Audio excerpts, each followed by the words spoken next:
Assalamualaikum warahmatullahi wabarakatuh. Teman-teman belajar bareng sekalian. Setelah kemarin kita membahas tentang komponen tujuan pembelajaran yang terdiri dari A, B, C, dan D. Kita masih ingat A itu audience, yaitu siswa. B-nya behavior, perilaku yang diharapkan muncul pada diri siswa. Kemudian C-nya kondisi atau aktivitas belajar, dan D-nya degree, tingkat penguasaan. Tentu masih banyak yang bertanya-tanya bagaimana mengaplikasikan ABCD itu dalam merumuskan tujuan pembelajaran mata pelajaran bahasa Arab. Karena contohnya kemarin bukan bahasa Arab. Sekarang kita akan menyajikan contoh tujuan pembelajaran dalam bahasa Arab dengan mengimplementasikan ABCD yang kemarin kita bahas. Kali ini kita akan mengambil KD Bahasa Arab untuk MTS kelas 8 semester ganjil. Ini MTS kelas 8 semester ganjil. Bunyinya ini 3.4. 3 ini artinya kognitif ya. 3.4 bunyinya menganalisis gagasan dari teks naratif sederhana yang berkaitan dengan tema Yaumiyatuna dengan memperhatikan bentuk, makna, dan fungsi dari susunan gramatikal, al-jumlah, al-ismiyah. Dari mana ini diambil? Ini kita ambil dari KMA nomor 183 tahun 2019 tentang kurikulum PAI dan bahasa Arab. Ya nanti teman-teman kalau diminta untuk merumuskan tujuan pembelajaran, KD-nya merujuk ke sini yang terbaru, bukan KD yang sebelumnya. Nah, kita lanjutkan. Setelah kita telaah KD 3.4 ini, bagaimana menjabarkannya ke dalam tujuan pembelajaran. Mari kita perhatikan satu persatu. Di sini bunyinya menganalisis gagasan teks naratif yang berkaitan dengan Yaumiyatuna. Maka kita turunkan untuk mampu menganalisis itu apa yang harus dikuasai terlebih dahulu oleh siswa. Tentu saja sebelum mampu menganalisis gagasan, karena ini masih MTS, kita ingin siswa mampu membaca teks dulu dengan fasih. Kita turunkan untuk tujuan yang pertama itu kondisinya tadi mendengarkan, ini adalah behaviornya. Siswa mampu membaca teks naratif.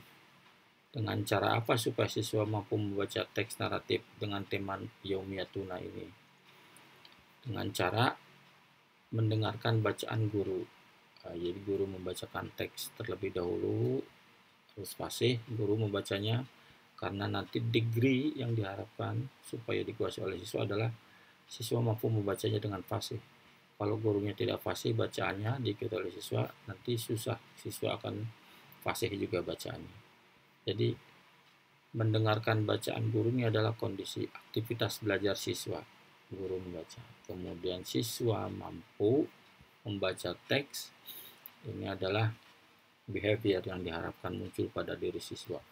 Degree-nya mampu membaca teksnya sampai pada tingkat fase. Ini masih C1 karena masih membaca. Dari mana ini kita tahu membaca C1 ya? Sebelum ke sana saya harus beritahukan dulu bahwa untuk kompetensi yang diharapkan itu kan berupa KKO behaviornya.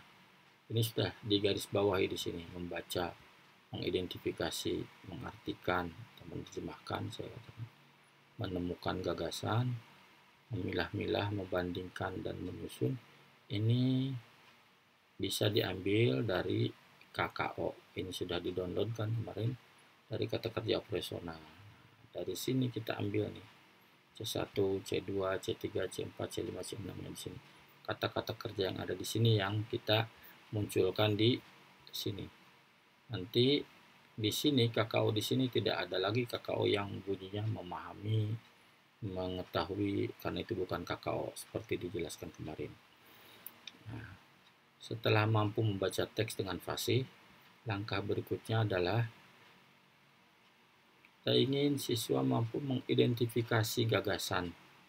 Ini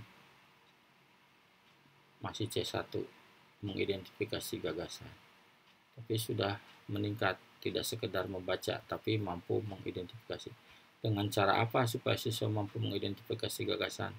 Kita tahu tidak akan sampai pada kemampuan mengidentifikasi gagasan kalau dia tidak mengetahui arti dari mufradat yang ada di dalam teks. Maka kegiatan belajarnya atau aktivitas siswa adalah mencari arti mufradat yang belum diketahui.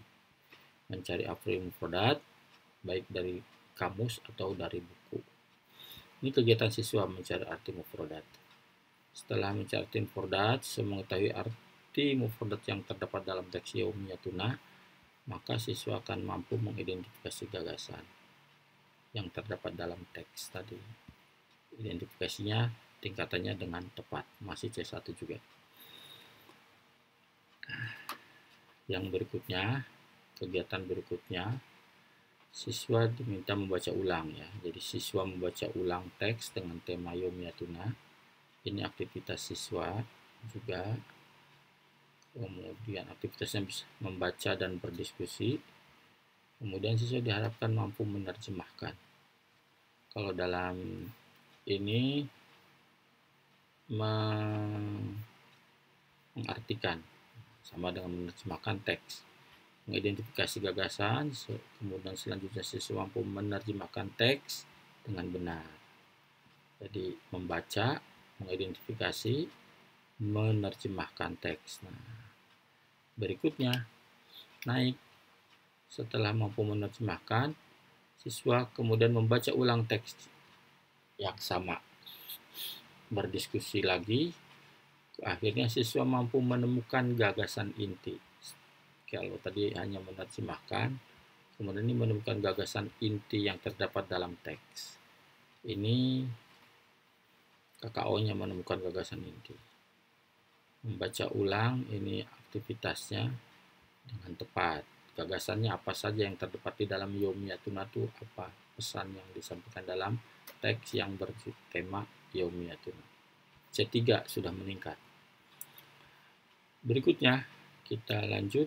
Setelah mampu menemukan gagasan inti, kita harapkan siswa mampu memilah-milah bentuk, makna, dan fungsi kata yang menjadi mubtada dan kata yang menjadi khobar. Mengapa memilah-milah? Ini lebih kepada gramatikal ya. Karena teks tentang Yaumiyatuna itu gramatikalnya terkait dengan jumlah ismiyah. Jadi siswa mengamati, nah guru menjelaskan juga tentang bentuk teks. Guru menjelaskan tentang jumlah ismiyah, mengamati, mendengarkan, guru memberikan contoh, kemudian setelah mengamati dan mendengarkan, maka siswa mampu memilah mana kata yang menjadi mubtada dan mana kata yang menjadi khobar. Degree-nya dengan tepat. Ini sudah C4, memilah-milah. Lanjut ke tujuan berikutnya. Setelah mengamati, kemudian siswa mengevaluasi teks. Dievaluasi, akhirnya setelah mengevaluasi, siswa mampu membandingkan. Ada struktur kalimat yang terdiri dari jumlah ismiyah dan yang bukan jumlah ismiyah. Siswa mampu membandingkan. Kalau jumlah ismiyah bagaimana, jumlah fi'il bagaimana. Terakhir, siswa mampu menyusun teks. Jadi berdiskusi dan berlatih, diminta untuk menyusun teks. Ini sudah produktif. Kreasi, menyusun, membuat. Ini C6. Jadi siswa mampu menyusun teks tulis dengan tema Yomiyatuna dengan memperhatikan bentuk, makna, dan fungsi dari susunan gramatikal jumlah ismiyah C6. Jadi urut kita lihat dari C1 ada 2, C2, C3, C4, C5, C6. KD ini diturunkan ke dalam tujuan pembelajaran yang tidak hanya sekedar lot berpikir tingkat rendah, tapi juga sudah sampai kepada berpikir tingkat tinggi, yaitu C5 dan C6. Demikian teman-teman, mudah-mudahan jelas dan bisa dibandingkan dengan video yang kemarin ya, yang tentang ABCD. Ini akhirnya bisa diterapkan dalam merumuskan tujuan pembelajaran mata pelajaran bahasa Arab untuk KD-KD yang lain, untuk kelas-kelas yang lain. Ini tidak mutlak, bisa dirubah, disesuaikan dengan kondisi siswa, kondisi kelas. Ini hanya salah satu contoh. Meskipun KD-nya sama, bisa berbeda untuk setiap kelas, setiap orang. Jadi demikian, silahkan diamati dan selamat berlatih. Nanti kita akan berlatih untuk merumuskan tujuan pembelajaran untuk KD-KD yang lain. Terima kasih. Wassalamualaikum warahmatullahi wabarakatuh.